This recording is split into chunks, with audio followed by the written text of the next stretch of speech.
questions and answers are the big thing. So you can video this, you can ask me any questions you want to say, and yes, you're going first. Who were your comedy influences growing up?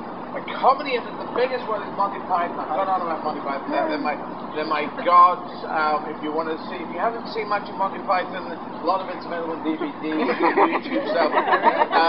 They feel that the Life of Brian is their best film. But I got it on discs, and I used to repeat it. I used to sit in chemistry lessons repeating it. So Monty Python is the biggest one. Richard Pryor, probably the stand-up, the most influential. Richard Pryor and Billy Connolly, the Scottish comedian, those two together. And also I'd say Steve Martin. I've just downloaded his book about being a stand-up comedian, how he stopped doing that. So you'll see some of the craziness that Steve Martin's stand-up is in there. Billy Connolly, he talks and still does, and if you ever get a chance to see Billy Connolly, I encourage you to go see him. Very funny guy, and he's a big influence on me. He talks that thing I was saying about endlessly talking and never stopping, and that's a conversation at the top. And Richard Pryor is all the sort of chats, all these different characters, and that kind of thing. That came out of so Eddie? yeah.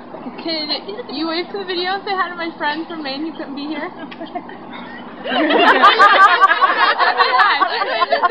hi. What's her name? Tara. Hi, Tara. Why isn't she here? She had to go home with her friend from surgery.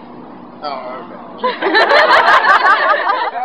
Just about a good number. Right, yes. I blather with your European fans, and they're really worried that you're never going to come home again. No, I'm coming. I tell the European fans I'm coming. I'm just trying to work out, because, and talking about UK specifically as well? Yeah.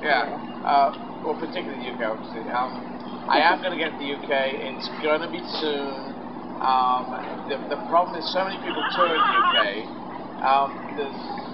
There's sort of more, there's something to do with slightly less touring in America, and much larger area and bigger population and stuff. That when you get to the UK, it's really crammed in, and so you have to give a huge lead time before you do a tour. And I can't say a year and a half ahead that I'm going to do a tour. I just can't plan that way with the films and the television stuff going on. So I'm going to come in and do 11 o'clock tour. That's my plan. Is what I was doing in New York. I was doing these gigs at 10:30, 11 o'clock, and then the Coronet in Los Angeles. I'm just going to do late shows. So that's what I'm going to come in to do. I'm not sure exactly when, but it's going to be soon. So I'll be there. Okay. I'll tell them. Eddie? Yes. Dressed to Kill, fabulous outfit. Who are some of your favorite designers? Just look unbelievable. Well, I mean, that was Gautier. That was actually a cut down Gautier one. Gautier's probably, even though I met him and he was kind of nonplussed by me, I think. Because I know he's very into Madonna, but I think straight transvestite is probably not really on his radar. But yeah, I've worn in Glorious, that was Gautier. In Definite Article, that was a Gautier jacket. In Dressed to Kill, that was Gautier. That was the last one, but yeah, it was a sort of cut down, longer dress thing that was sort of cut down into a jacket. So I think but then in the boy area, in the male area, it's Paul Smith. I think is very good, and William Hunt. I like his stuff. And so I'm wearing a lot of Jeeves and Hawks, which is the looks like Jeeves and Hawks. It was on Savile Row. Savile Row stuff. I think this is Jeeves and Hawks. So yes, a lot of tailored stuff now. So those are my good. Yeah. I have no idea what I was saying. The population thing. Can everyone hear now? Yeah. Was this louder than I was before? Yeah. Excellent. I like to rig them.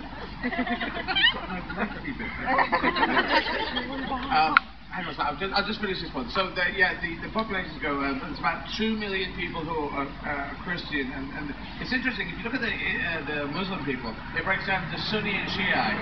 Typically, those two groups. If you look at the Sunni and Shiite, if you look at the Islamic thing, I can cluster. If you look at the Christian list, it breaks down to Methodist, it's about 12, 15, 20 different groups. So, which is interesting. So there's 2 billion Christians, 1.5 billion Islamic people, and then there's 1.1 billion agnostics, atheists, skeptics, humanists, you know, and all those groupings. And all I'm saying is, I just think it is up to us. If we can do that live and let live thing, then we probably can make the world work. And that's why I'm so interested in the European Union. And a lot of people in England seem to be very skeptical about it, but I think if we can make the European Union work, then maybe we can make the whole world work, because we've got to be talking to each other. And it's interesting what Barack and Senator McCain are talking about now, and Barack saying we should talk to people, and Senator McCain saying you've got to hold up bridges, you know, walls that they have to, hurdles that people have to climb before they talk to them. And it's interesting, well, you should look at the Northern Ireland situation, because Margaret Thatcher was talking to the IRA, even when she said she wasn't talking to the IRA. That was the curious thing. She was talking to them secretly. She was talking to them secretly, and in the end, by talking to everyone, we got to peace in Northern Ireland, which is pretty amazing. I used to live there, so I think it's fantastic. So within Northern Ireland, which should be studied, and I know that in the Iraq situation, the British kept talking about, you know, we know how to deal with these guys, and the American forces were going, could you just shut the fuck up? American forces, well, you know, and obviously they got loads of, a lot of extra people on the ground, but they just really didn't want to listen to the British. So there you go. That's everything. Kerry showing how to hold a so that comes with. I'm going to go to the horseback. Hi, I learned the first time I saw you last night, and I want to know, is this show coming out on DVD? Is it coming out on DVD? Yes, it will be coming out on DVD, but not yet. And not, yeah, I think I'm going to continue touring into next year with it. I'm going to go all around the world with it before I put it down. Yes, it will come out. It will come out. For DVD and download. We're not going to lose the extras. I've noticed that all the extras are disappearing from download, so I've got to put the extras back in, and subtitles as well. Because if you get a European DVD of mine, which you can play on if you've got those other multi-regional DVD players, it's got 8 languages of subtitles on, which I did because I sort of wanted, you know, I think that humour is human, and in Britain they say, oh, the French humour is visual, and the Germans don't have a sense of humour, blah, blah, blah. I just think this is rubbish. I just think there's basically a mainstream and alternative sense of humour everywhere, all around the world. So that's my theory. That's why I do those, and I will bring up this next one, but it'll probably be at the end of next year. I'm going to go to How many languages can you speak? Language. I can speak English pretty good. I can. My French is conversational. Je peux parler français dans une façon un peu conversationnelle, je pense.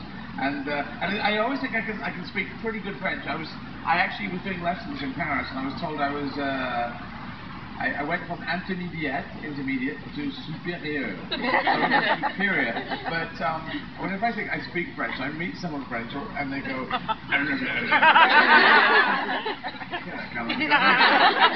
So, but it is. I would say conversational is where that is. I can talk about politics and life and God and stuff. So that can get fairly in depth. And my German is survival German, I call it. Haben Sie ein Auto für die Flughafen bitte, which is your car for the airport, please. Haben Sie ein Zimmer frei?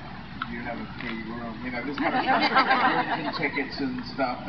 And the really good thing to learn in German is for beer. You order a beer, because obviously a lot of beer in German.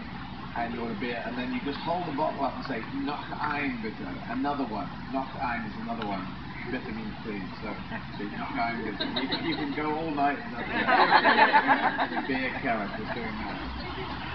So that's it. So it's going off. But in the next 2 years, I do need to do way more gigs in French and German and Russian. So I need to have 4. I gotta go move on. That's the plan. Yeah.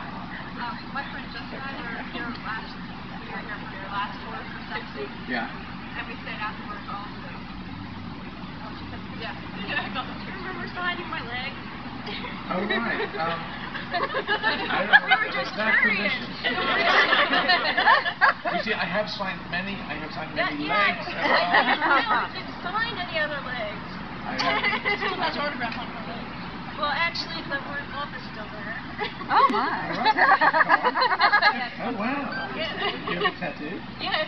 Good. There were a couple girls at the tattoo shop who were very jealous that I got you touch my leg. By the way. It hasn't got a name. Well, you'd written the whole thing, Yeah. but you had Eddie sort of. Oh. You want me to slow it down to a better position? Would you mind? Okay. I don't know. Since then I've gotten married, I don't know if my husband would let me tattoo.